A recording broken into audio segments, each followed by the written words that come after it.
Hello everyone and welcome back to bonus number 3 with Bob Bly. Today Bob's going to talk about how to build a large and profitable list.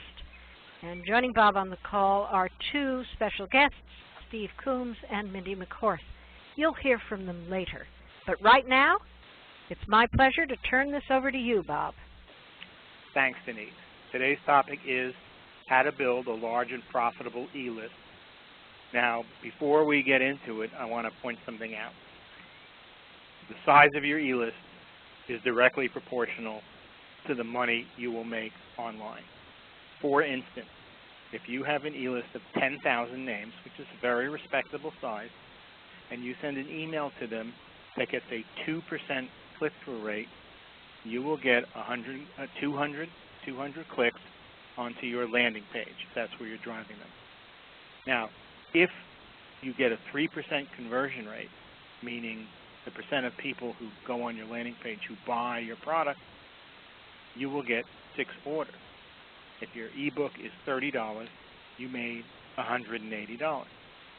On the other hand, if you have a very big list, and it's 100,000 names, you will make $1,800, which is nice for a day's work. So the ways to make more money in ebooks are threefold. Make a bigger list, get a bigger list, which we're talking about today. Increase the click-through rates on your email by writing stronger emails. And increase the conversion rates on your landing pages by writing stronger landing pages. But again, today we're only going to talk about building the e-list. As I said last time, and this is a slide from last week, there are only 5 things you need to make $200,000 a year online in net passive income selling ebooks and other information products. And number 2 on the list is the e-list. You also should have an e-newsletter, you have your ebooks, emails to your e-list, and landing pages for each of your products, for each of your ebooks. But the e-list is a critical part of it. Here is an example of my e-newsletter, and what I try to do is have an engaging subject line. The from line is always the same, so they know who I am. They know that they subscribe to Bob Bly's direct response letter, so when they see the from line from me, they're going to open it. The subject line is what determines whether they read it. And here we have what's more persuasive, emotion or logic, which is a big debate or a big question on the minds of a lot of business and marketing people. And we answered it later in the newsletter based on an article that I found published, and the article said emotion. And there's my e-newsletter has a collection of short articles, 2, 3, 4 paragraphs, and you see the first one there. That's how I do my e-newsletter. You do not have to follow that formula, but it has worked for me. So I'm giving you not the way to build your e-list, but a way. And one of the things you're going to do in building your e-list is offering a free subscription to your e-newsletter. But that's not all you're going to do. We'll take a look at that. You are also going to offer that if they subscribe to your e-newsletter, they also get a free gift. I use bonus reports that are downloadable PDFs, so I don't have to mail them anything. I have seen some people offer CDs, although I think that's fading, offer CDs, and that forces the prospect to not only give their email address, but their physical address, and that's why people do it, but then you have to mail the CD. So if I was offering audio, I would offer them a link to a downloadable MP3 file. But you have to offer an incentive. Now, why do you do that if you're already giving them a free e-newsletter? And we discussed this last week. The reason is that there's so many newsletters available that the offer of free newsletter is no longer the earth-shaker, the earth-shattering offer that it was 10 years ago. or 8 years ago, whatever. So you have to offer an added incentive, and what happens is people go on the page to subscribe to your newsletter, and they see the free report, and what their mental process is, well, I'm not sure I want the newsletter, but I definitely want that report. Why not get it? It's free, and I'll download it, and then I'll cancel the newsletter. However, if the newsletter is interesting, if it's good, they will not cancel. The majority of them will not cancel the newsletter. And you have now added another name to your e-list, and that's what you're trying to do. Here is the table of contents of my report. Now you might say, well, that's really a lengthy report. Why, can't I use a shorter report? That's a lot to write. Well, in my case, what I did is I have written a lot of articles over the years on marketing. Some of you have written a lot of content, and a lot of you have not. For those of us who have written a lot of content, like me, what you can do is just bundle articles in a free report, preferably articles that focus on the same or similar topic. And you know, there's no original writing that way. You're just recycling, or as people call it these days, repurposing content. But you don't need something this lengthy. You could literally offer them a tip sheet, which is just an 8.5 by 11 page. It used to be a sheet of paper, now it's a downloadable PDF. You know, an 8.5 by 11 page with 7 simple tips on a particular topic on one side or both sides. So creating the special report is easy. Now what I do, and this is my gimmick, I offer not one of my special reports, but I offer a free special report. I'm sorry, I offer 4 free special reports. And the reason is my special reports sell for $29 each, and 4 of them sell for $116. So this allows me to say on my sign-up page for the newsletter, get 4 free special reports from Bob Bly worth over $100. And by exceeding that $100 mark, it has a high value. Now, if you produce a 8.5 by 11 tip sheet and say it's $100, that stretches credibility. Now, what I do, you'll notice the arrow in the upper right corner. I place the price, $29, on the upper right corner of the cover. However, I don't make that up. If you were to go to my site, Bly.com, and on the bottom of the home page, there's a link that says Reports. There's a link that says Reports. You'll see all my reports listed and in a shopping cart for sale for $29.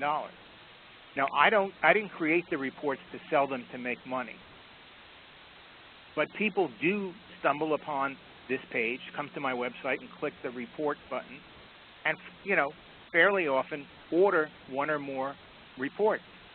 So that allows me to say in my copy, you know, I'm calling these $29 reports, and I'm not making this up. We actually have sold them and do sell them for $29. So it adds an element of credibility. So I suggest to people, when they have free reports, they also put them on a page on their website labeled Reports, attached to a shopping cart where someone can order them for money, and you put the price on the upper right corner and also, of course, in the shopping cart. Now, I have a question from Marty Norberg. She says, or he says, and I think it's she, what do you think of offering free reports that provide information but end up by directing the reader to a website where you are selling a product? People do this. They call them lead reports. They are typically 15 pages long. There's nothing magic about that, but and someone sent me a note, I hope you are having good weather. Yes, we are. You know, people, you offer the free report, so you get a much higher response than if you're trying to sell your product directly. And in the free report, almost on every page, there's a box or a link or a mention where you drive people to the website where you are selling a product. So the answer to Marty is yes, this technique works very well, and lots of people use it. So we looked at last time the Agora model, and this is the model for building your e-list. And it's pretty simple in theory. It's a little more difficult, but not crushingly difficult in practice. You create this page where people can land and sign up for your free e-zine by giving you their name and their email address. Some people ask for more information, but the more information you ask for, the lower your sign-up rate will be. So I take the bare minimum of information. I take the name and the email address. So you drive people to that free e-zine page, represented by a black box with the words free e-zine here. And as we discussed, the yellow ovals are all the various methods, which I will actually show you, not all of them, but my favorite one, and exactly how to do them in a couple of minutes. But those are the methods of driving traffic to the free e-zine page, where then people sign up and join your e-list. And we've discussed some of these methods, but affiliate deals, where you sell other people's products as their affiliate. If someone and where they sell your product as an affiliate, and if someone mails an offer for your product to their list, and one of their subscribers buys it, you have added them to your list.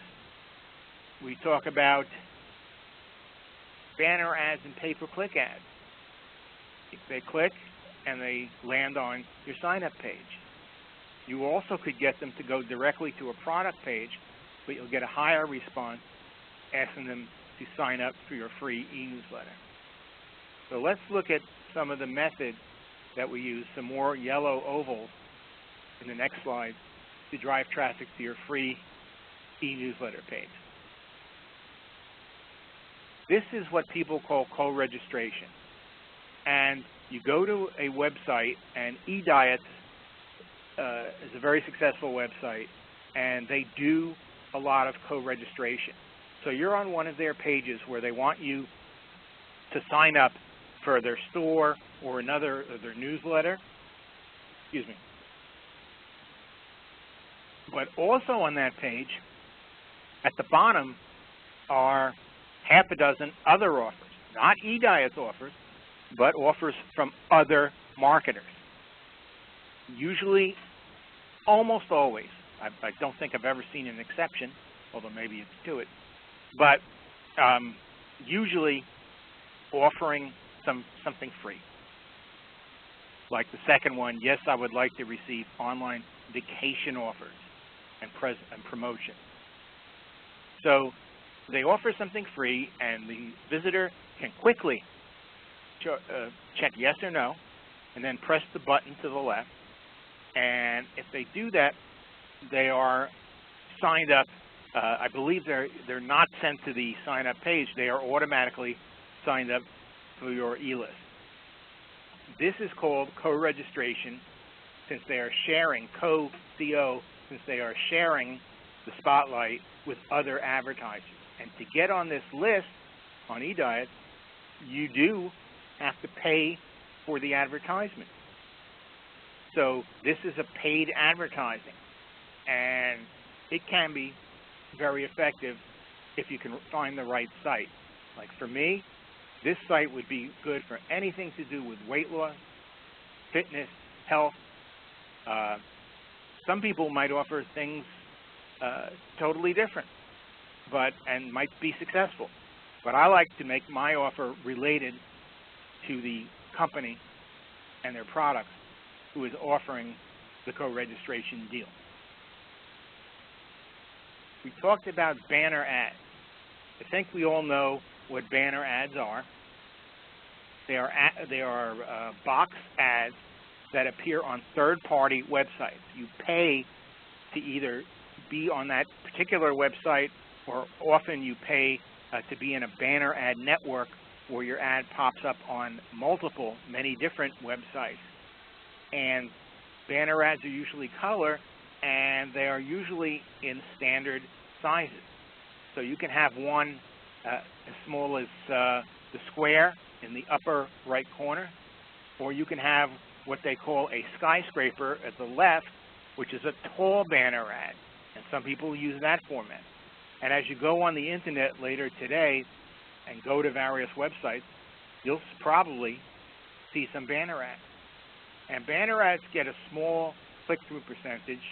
You know, it's in the 1 to 2%, 3% rate, but depending on the price, that can be profitable, especially if you have a good sign-up page for your newsletter with a good free offer. You can get 30, 40% of conversion or more, meaning a third or more of the people who click on the banner or any other method to get to the page sign up for your list. Another method of getting people to sign up for your list is Google AdWords. As we know, when you go on the Google main search page, because you're searching for something, you get listings on the left that are what they call organic listings, where Google does a search with its algorithm and picks the most relevant pages to what you searched, whether it's aquariums or designer dresses or whatever. But on the right column, advertisers pay to have an ad there, and that's what we mean by pay-per-click advertising. You pay for everyone who clicks on your ad and goes to your web address, which for our purposes is going to be the sign-up page. You could also send people directly to a website where you're selling products. But you often find that the return is better by sending them to a free sign-up page. Now, how much can you afford to pay for Google AdWords? Well, you judge it, and some of you may not know this metric yet, but the question is, how much is a new subscriber or is a subscriber worth? Now, how do you calculate that? Let's say you sell, now this is a big number for you guys, but let's say you have a list now of 100,000 subscribers, and you can scale this down to your list, whether it's 10,000 or 1,000. But it's easier for me to do the math in my head this way. Let's say you have 100,000 subscribers, and you sell $1 million worth of merchandise or information products a year.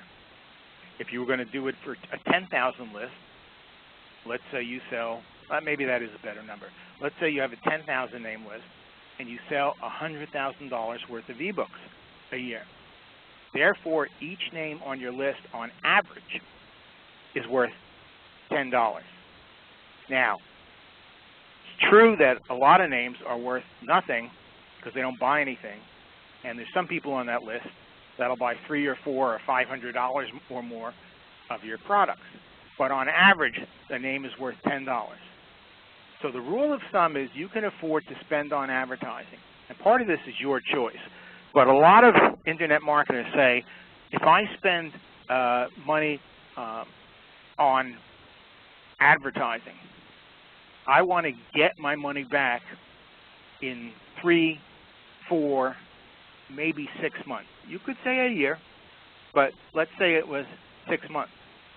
So if your name is if your names are worth $10 a month, $10 a year, they'd be worth on average $5 in 6 months. So therefore, you could afford to pay $3, $4, up to $5 per name acquired with your advertising and break even in 6 months. And that's a rough rule of thumb how you determine your advertising budget.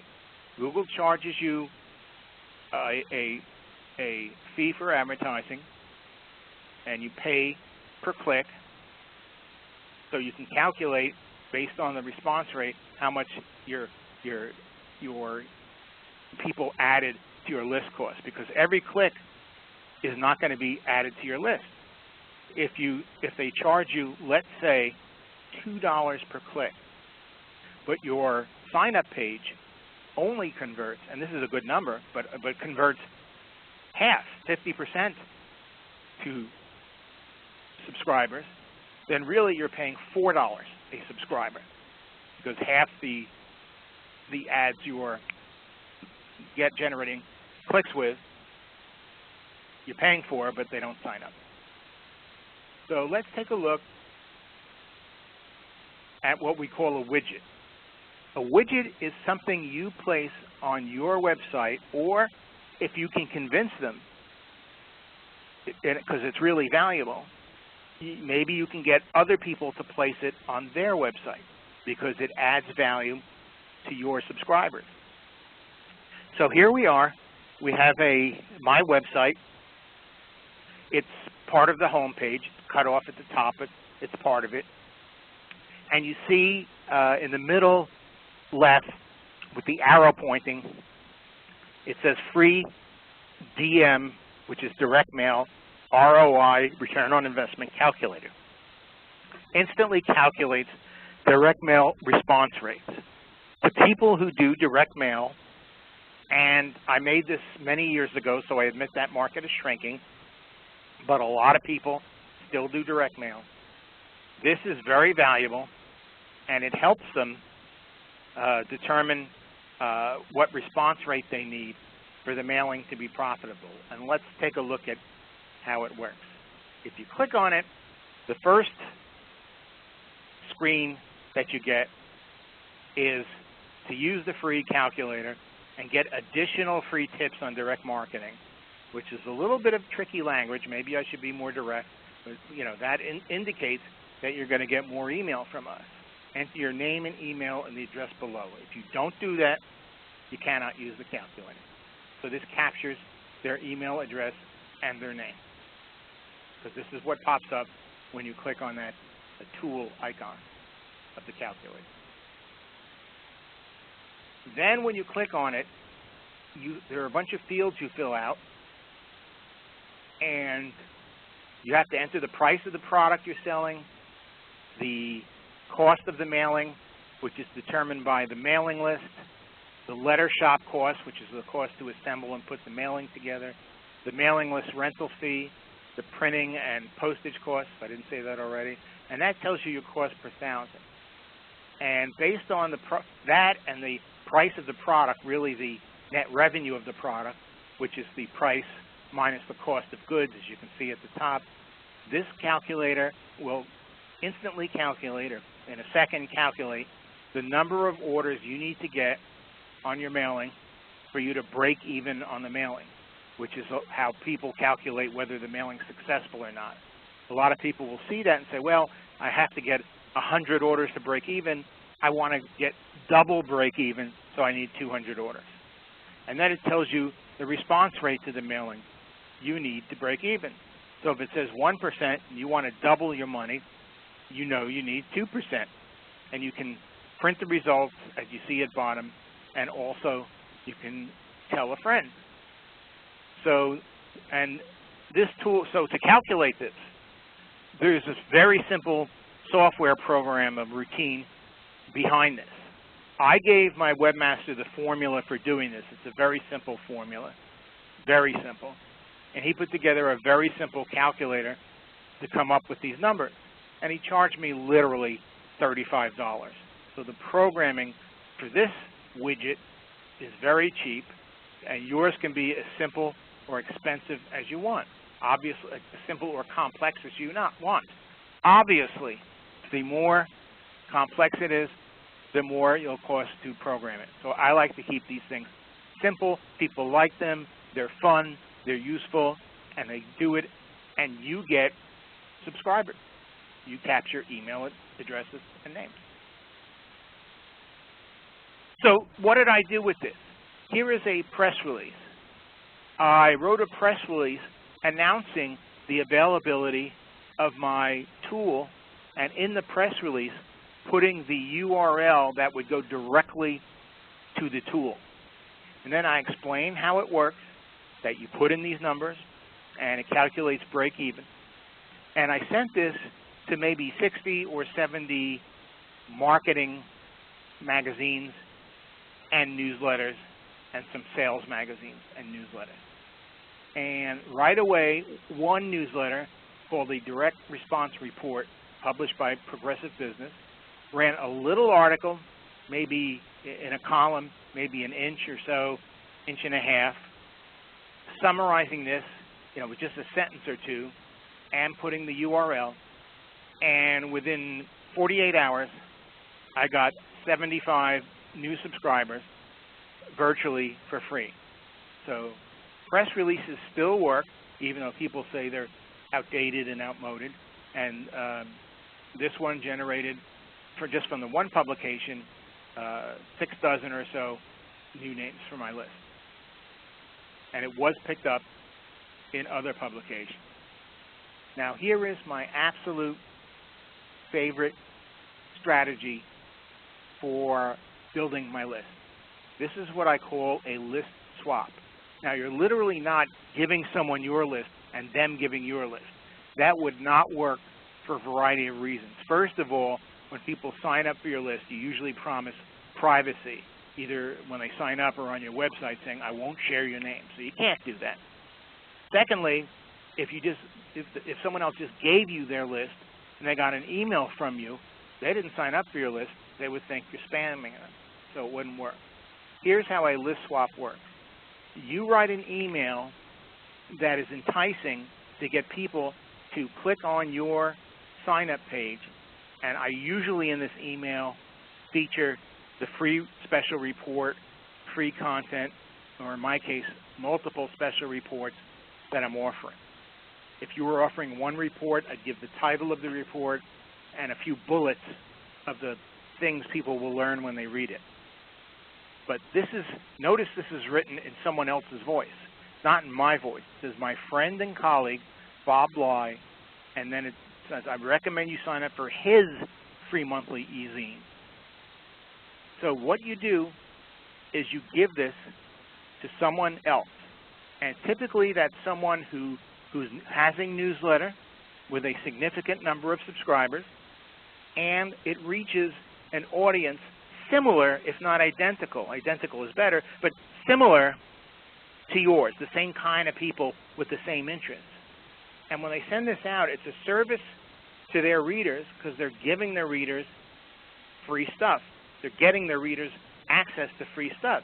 So the readers, or subscribers, appreciate it. But it also gets people on his list to sign up for my newsletter, and I get new names for free. There is no cost except one, and I'll go into that in a second.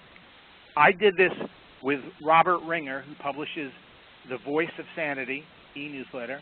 At the time, he had, I think, 20,000 or 25,000 subscribers, and he sent this to his list, and I believe it was within 24 hours, we got approximately 920 new subscribers, which is for me, is a significant amount.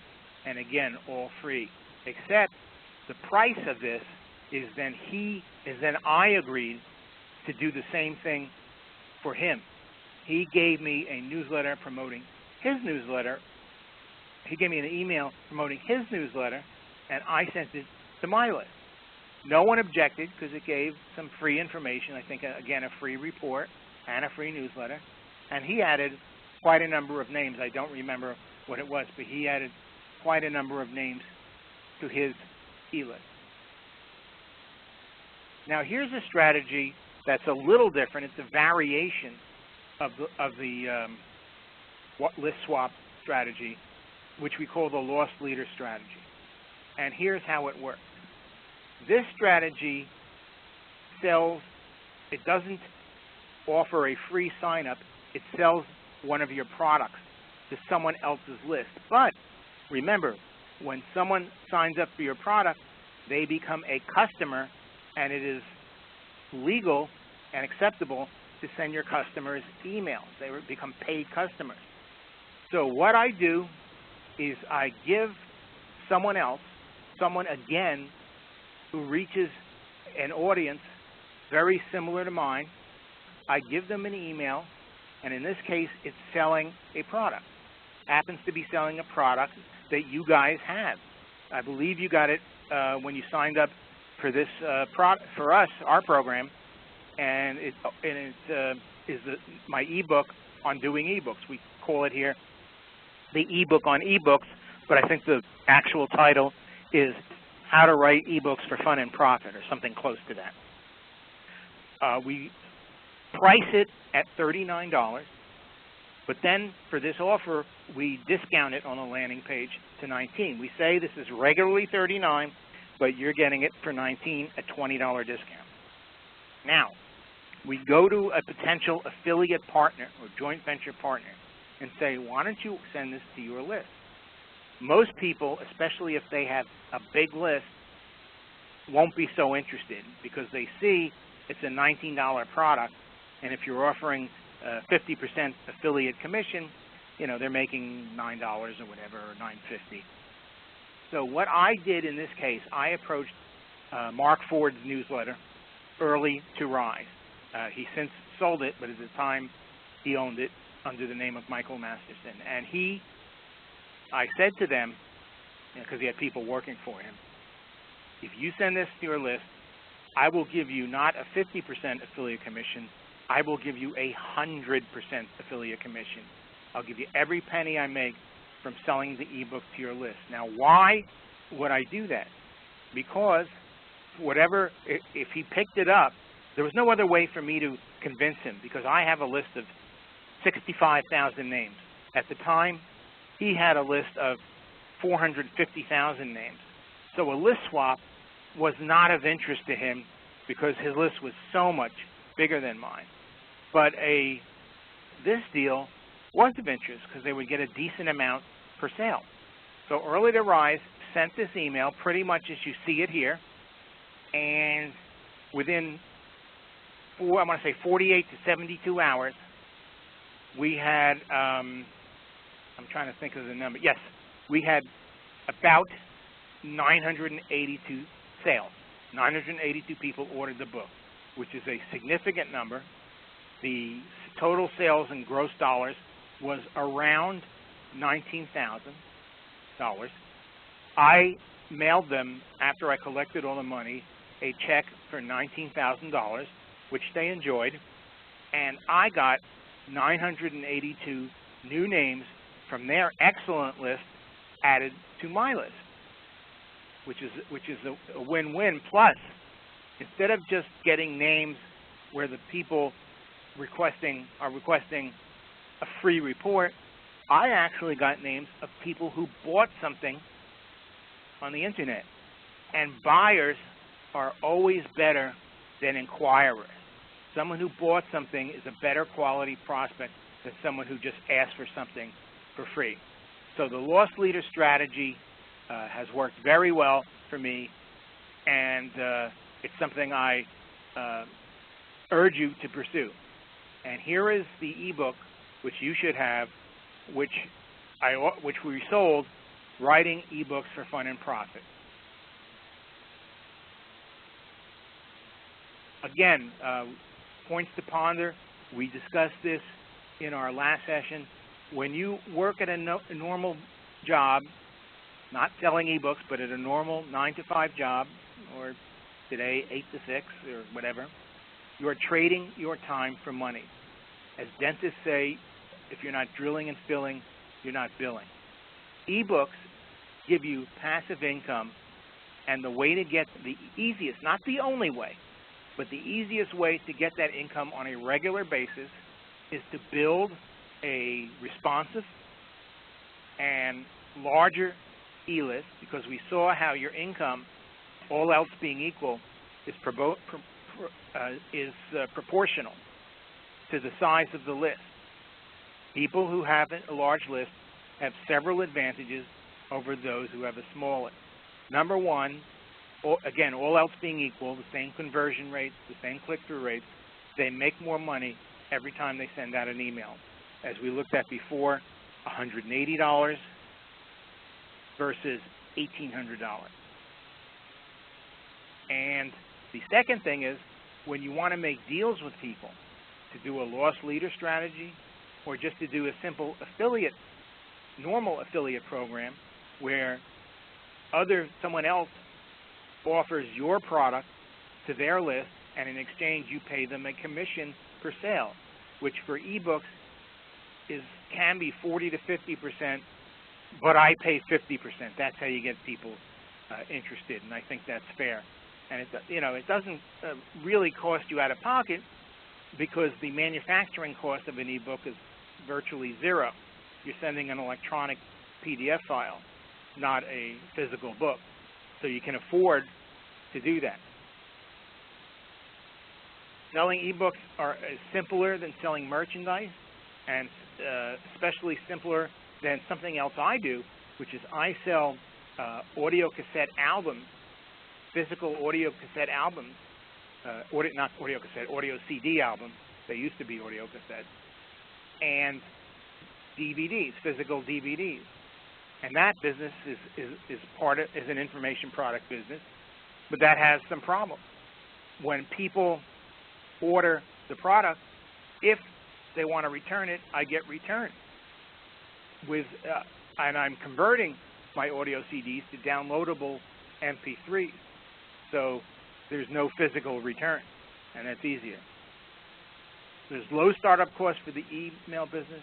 I do mine probably in an hour a day or less and make multiple hundreds of thousands of dollars a year doing it. And again, my business is not just ebooks. It includes audios and DVDs.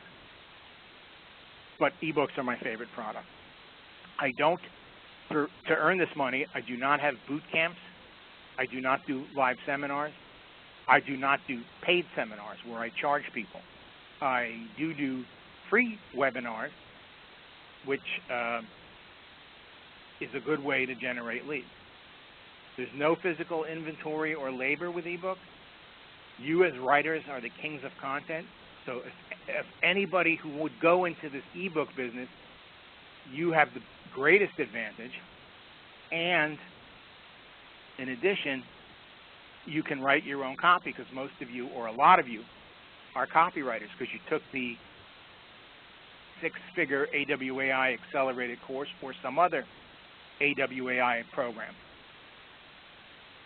So that's the end of my formal presentation, but now I want to ask Mindy McHorse. And Mindy, if you could say hello to the audience and give them just a short background of who you are and what you do.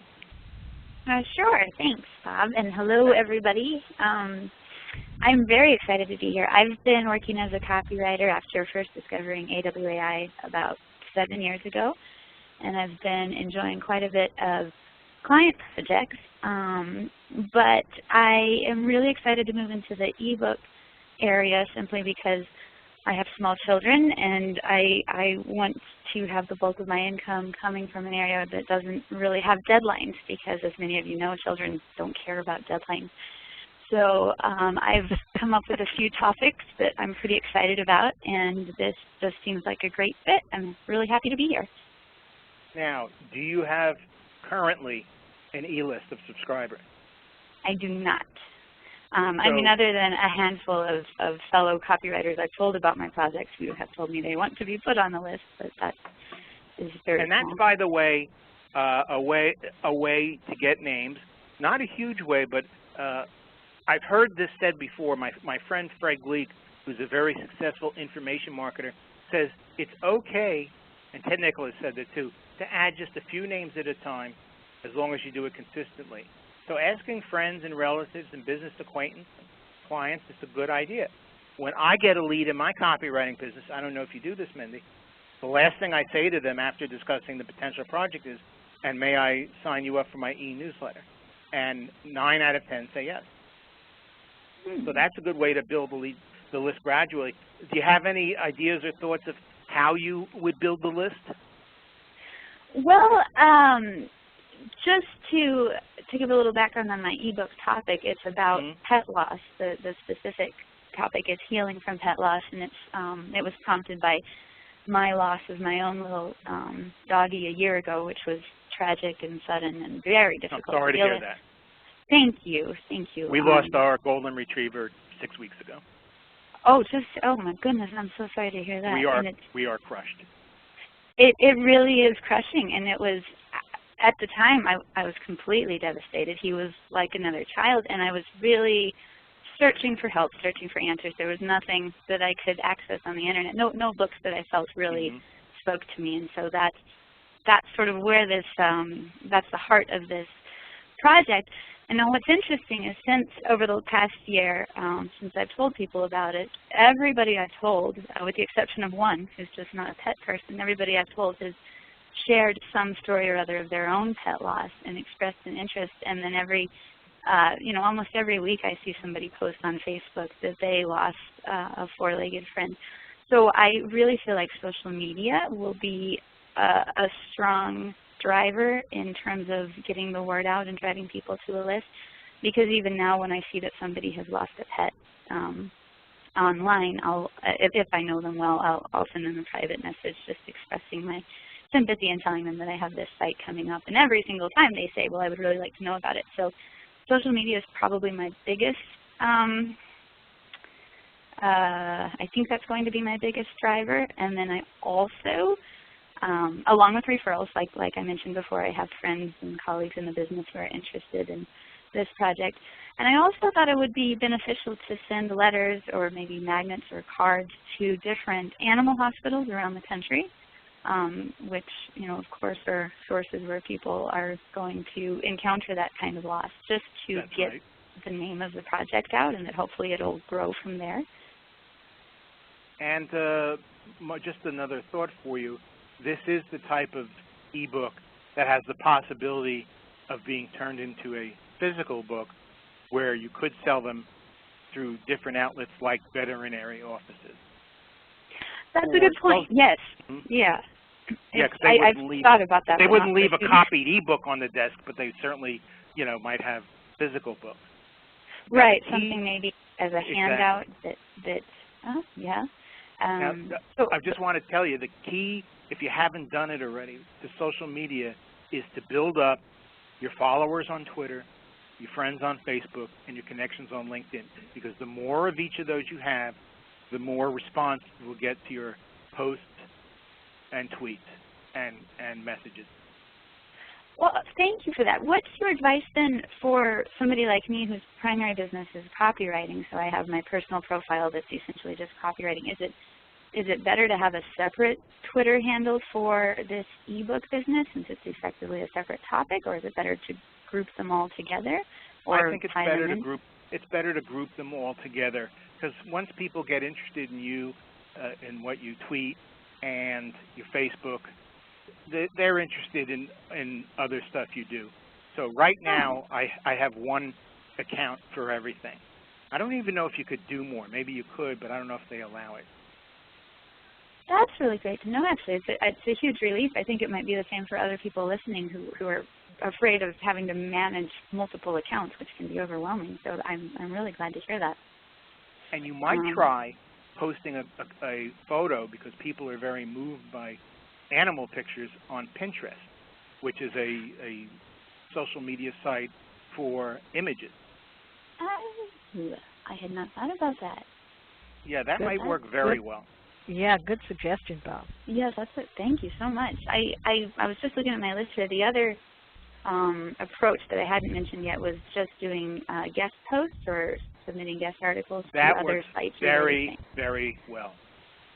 What I would do is put, if you can, because of your subject, put pictures in your post, because that again will attract the interest of Pinterest and other people who come to your, who come to read your post at your blog or someone else's blog. Huh. Okay, thank you. I hadn't even thought about pictures. That makes great sense. Let me ask Steve. Steve, are you with us? I am here. Great, and I appreciate your joining us as well. Tell us a little bit about who you are and your background. Sure, Bob. I'm actually copywriting in two specific niches right now. I'm writing natural health, and I write for the emergency preparedness, and you've probably heard like doomsday preppers. I write for the prepper market, and those are the two areas I work with. And I was really interested how you spoke about the social media, and I'll like to get back to that in a moment. But as far as building a list, I've been spending a lot of time building my clients' lists and helping them, and there's a multitude of ways we do that. And you've covered them magnificently already, but let me kind of, if you don't mind, share a few of the ways that we've worked with them, and I think it's kind of going to reinforce what you've shared already.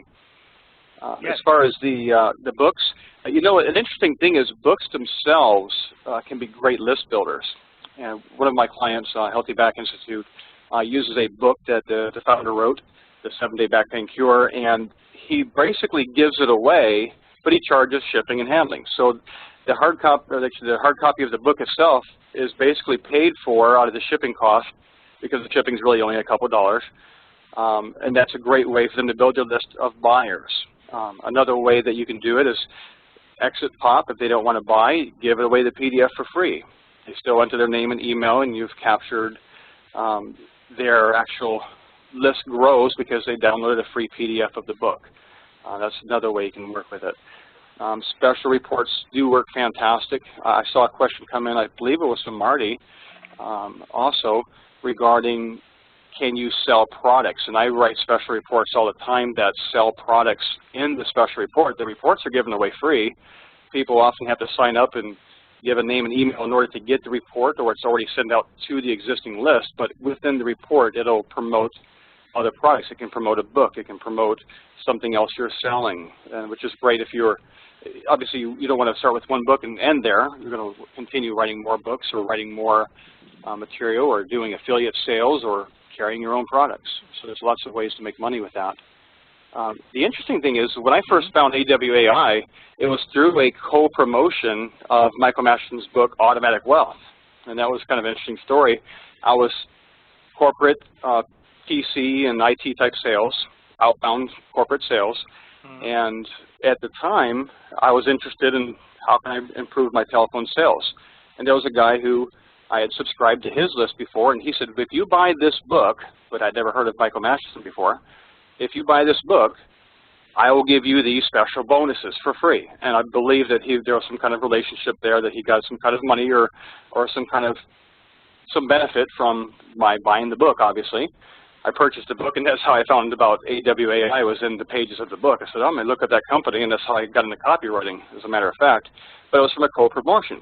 So a book can be a great leader in many ways. Social media. I don't have a personal email list, but I do have a significant Facebook list.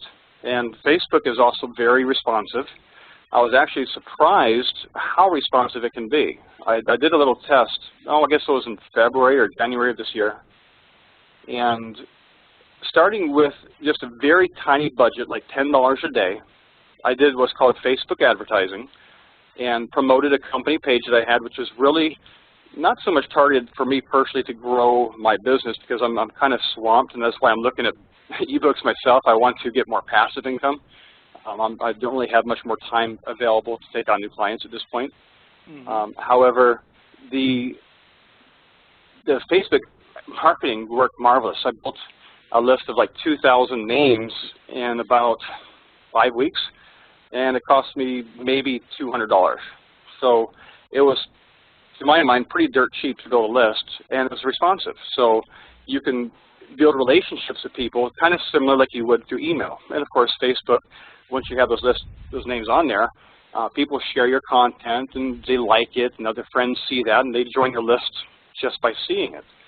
So that, Facebook is a great tool.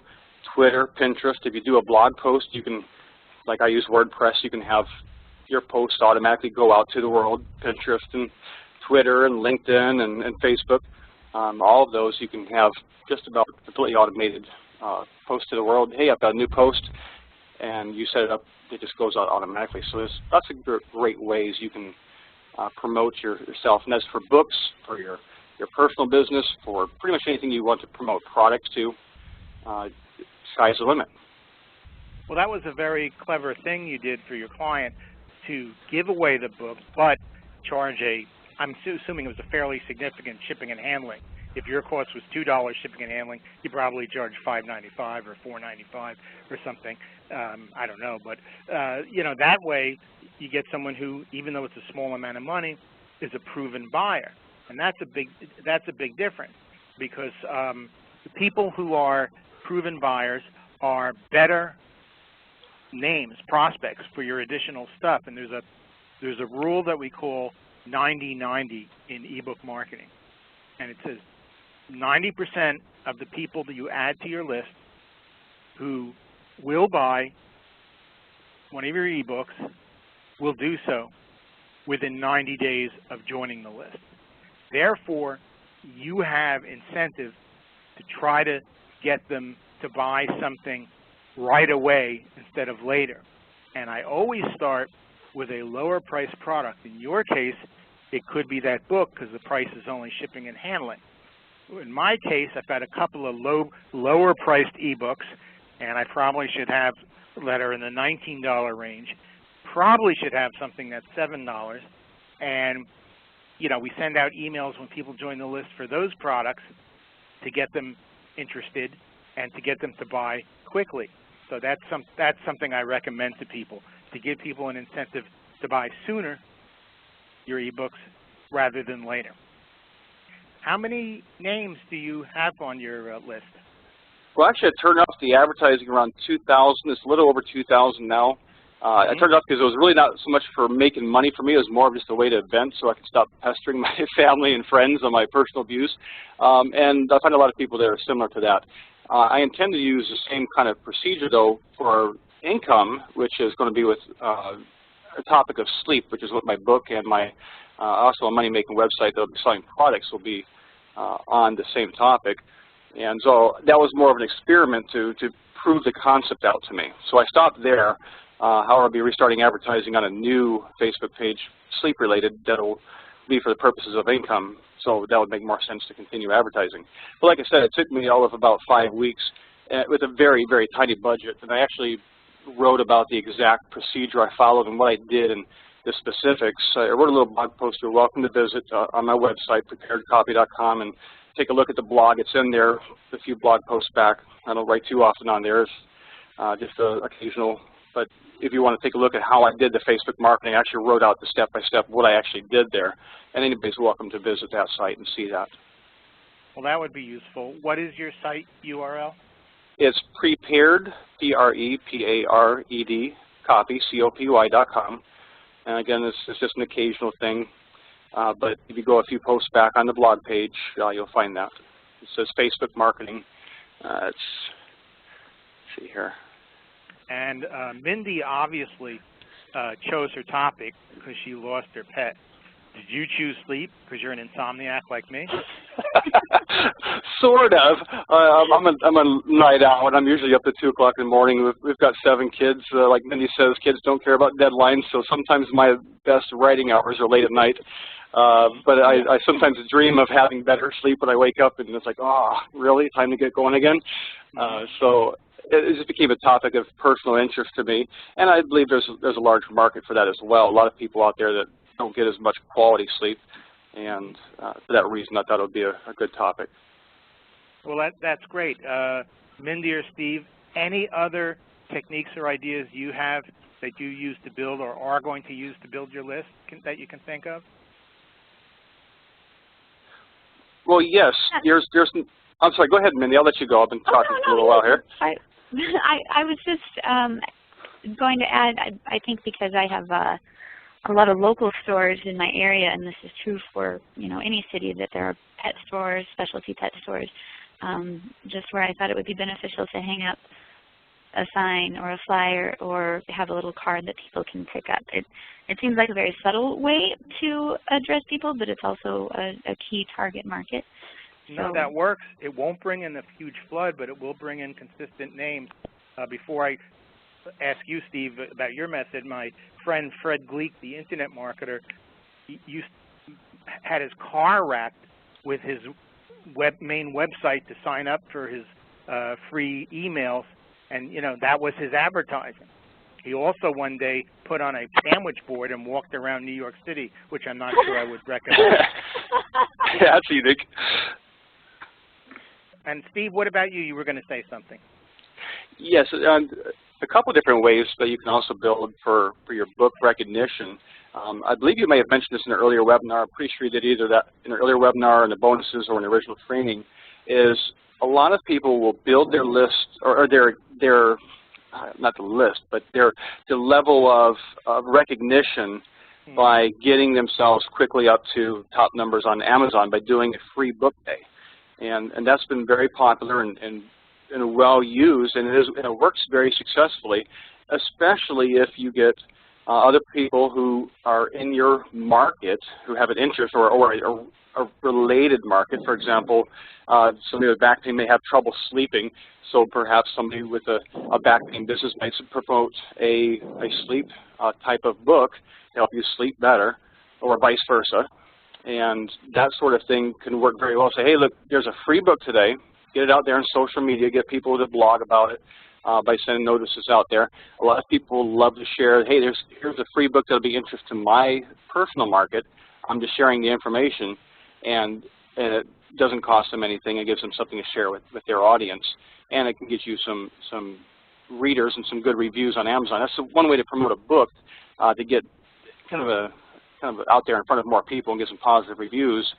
Another thing that's of interest is in your book itself, you can also offer something for free that they will come back to your website for and sign up, because perhaps you're selling on Kindle or you're selling CreateSpace, and you have a hard copy or whatever.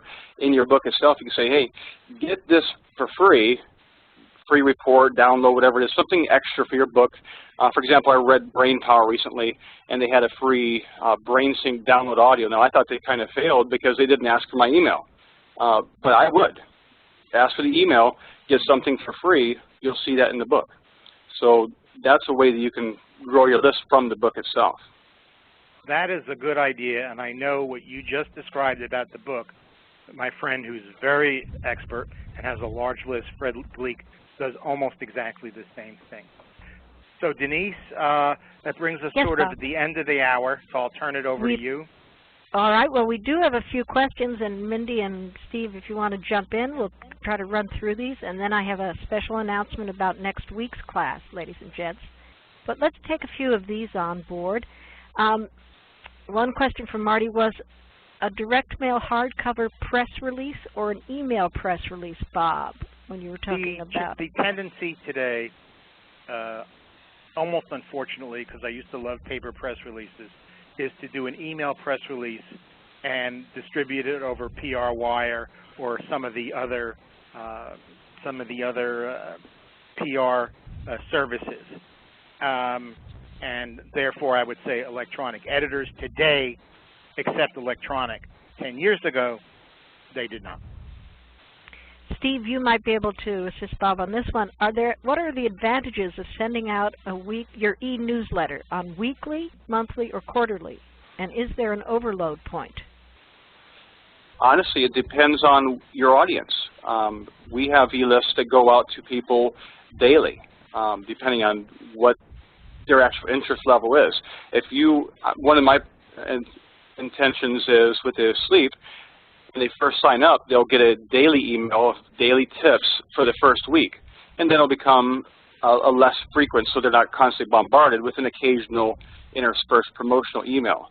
You can kind of get a feel for how, if you're overbearing somebody, you're going to have a higher dropout rate. So if you see a lot of people dropping off your list every time you send an email, that's obviously a sign that either you're not giving them enough value in your emailing, or they don't remember signing up for your list, or it's not relevant, or you're too frequent. And you have to kind of evaluate that based on what you're sending out. I agree with what you said. I would just add, he said dropout rate is in the industry they call it opt-out rate. If you get a spike in the opt-out rate, you're going along and all of a sudden it jumps, that means you're sending too many emails and you should cut back on the frequency. Also, if your email open rates decline, that means people haven't physically opted out, but they've mentally opted out. They don't read your stuff anymore. So either one says either it's too frequent or the content is not quality and relevant. And if you send out sales messages like Steve does and like I do, the rule is at least 50% of the emails that go to your list should be pure content, and 50% or fewer should be sales messages. That's a good guideline, Bob. Bob Sarah wants to know, she says, I'm going to get going, I'm asking some of my copy clients if they would like a free newsletter content in exchange for this kind of promotion. My clients are all in health, as is my ebook line. Any comments on setting this up with your copy clients? The way you're doing it is correct. You ask, and either they could give you they might give you a free mention if you're giving away a free subscription to your e-newsletter, or if you're trying to sell one of your ebooks, offer them a commission, and people are interested in that. But yes, the best way to get a joint venture or an affiliate deal with people that you already know is to ask them personally. Pick up the phone or send them a personal email and ask them. Well, excuse me, Bob. I'm Go sorry, ahead, Mindy. This is Mindy. I just wanted to, excuse me, piggyback on that question. Is it PC, I guess, to ask somebody their list size, or is there a way that you recommend? If it's a client of mine, I probably, I'm not sure that I would. If it came up in the normal course of me servicing that client, like if I was doing an email for them, I think it's okay to say, and how many names on your list. So I think if it's a copywriting client, you probably can get that information fairly easily. If it's just an affiliate, I think it might be okay. Yeah, I would say it's okay. That would be my answer. It's okay. Okay, all right, good to know. Thank you. And here's a question. Have you found that the urgency of a free event like a webinar increases sign-ups over a more static option when working with partners? The simple, quick answer, yes. Something that has a time limit will often increase sign-ups, especially, again, if it's free. Webinars can be free. Webinars can be paid. If you're trying to build a list or build a relationship with your list and give them extra value, you know, free webinars are good. But they're also something you can sell as a product. Yeah. Here's something that I know you're familiar with, Mindy, because you know about our Gauntlet series. So, Bob, Marty wants to know, how do you coordinate what emails are sent to whom and on what schedule, like dealing with newbies for the first 7 days, as Steve mentioned? Mindy, do you want to answer or do you want me to answer? Well, I'll answer in terms of what I have planned for my side, because I've learned this from AWAI, is essentially to put initial opt-in subscribers into a gauntlet that kind of introduces them to a topic that may last anywhere from 2 to 6 weeks, and then they fall into, and then instead of getting that initial array of emails, then they fall into the regular daily or weekly email series so that they remain on the list. Is that the same process that you use for new subscribers? Yes, except I would define a gauntlet as not necessarily every day. It could be every 2 days, every 3 days, every day. I mixed that up a little bit. I wouldn't send them 2 weeks worth of every day in a row, but that's what I've done, is not to do that. Probably there are people who would disagree with me and have had success with that. Here's a question for, I guess, each of you. How long does it take you to write an ebook? Well, I cheat. Most of my ebooks come in one of 3 ways. Number one of my hardcover or paperback books has gone out of print, and we simply scan it, update it, and turn it into an ebook. So that's almost no time on my part. Number 2, I take content that I already have had, like I have an ebook called the Business to Business Marketing Handbook, and I just collected 15 or 16, maybe it was more, of the columns. I write a regular column for Target Marketing Magazine on B2B marketing, and I just collected those and emailed the Word file to my graphic designer. So again, no time on my part. And then the third way I cheat is if it's a topic I don't know that well, like I hired someone to ghost write, although I give them credit. So I'll say to write a book for me on using LinkedIn to sell professional services, which I've done a little of, but I don't really have the expertise. And those are the 3 ways I produce books. Yeah, that makes sense. How do you use an outside service to keep track of your email list, or do you have software? There's a number of outside services and software. Infusion is very popular. One Shopping Cart with the number 1, oneshoppingcart.com is popular, and that's what I have used to manage my list. But for distribution of emails, I have been using another service called Constant Contact. And that's what I do. I don't know if Steve or Mindy have another solution. I know there's one if you have a smaller list called Emma, but I haven't used it. Yes, I actually use Aweber myself. Oh, me too. Yep. Yeah, AWEBER. A lot of people use that as well. All right. One last question, because then we'll wrap up for the afternoon. How often do any of you post to social media sites when you're building a list? You guys want to answer, or do you want me to take this? Sure. I still continue to post typically multiple times a day on Facebook.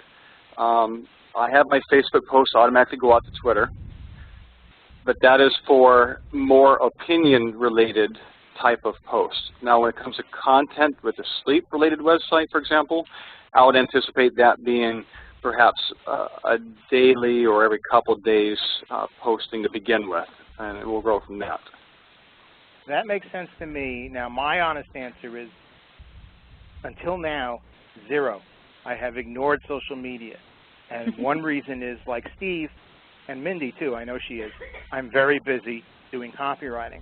So what I have done, I have found a person who will do all this for me, and I'm going to experiment with outsourcing all my social media. And that's a good way to get done anything that you don't want to do or have time to do. Outsource it to someone else.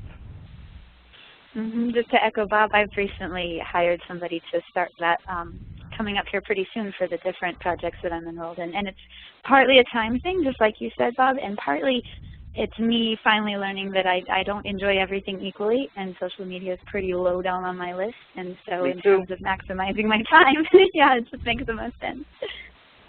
Yeah, I don't have the time, and I don't enjoy it. All right. Any other questions, Denise? No, that's good. I want to remind everybody who's listening that next week is our wrap-up series, and it's a special one.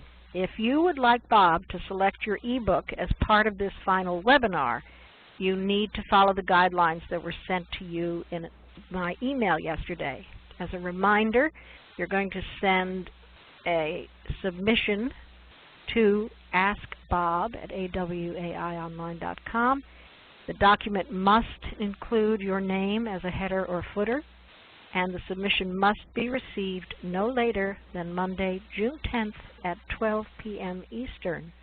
Now, Bob's not going to be able to do them all, but he wants you to send them in. He wants to see how many ebooks are out there, and I will take a side note here and say, I know Bob has hired people to write ebooks based on ebooks he's seen. But in any case, he's going to select from among the submissions those that are most instructive for everyone else's benefit. So again, mark your calendars. Next Monday, 12 p.m., send in your submissions, and then on Thursday, we'll walk through these ebooks with Bob. Thank you, Bob, and special thank you to our guests, Mindy and Steve. Thanks for having us. Yes, thank you very much. Thank you, everybody. We loved having you. We loved having you. We loved hearing that you guys are pursuing ebooks in your personal, professional lives, and I wish you great success with that. And it's always a pleasure to have the Master on the call with us, with all of us. Thank you, Bob, for sharing all this information. Thank you, guys. Bye-bye. See you all next week. Bye-bye. Bye-bye.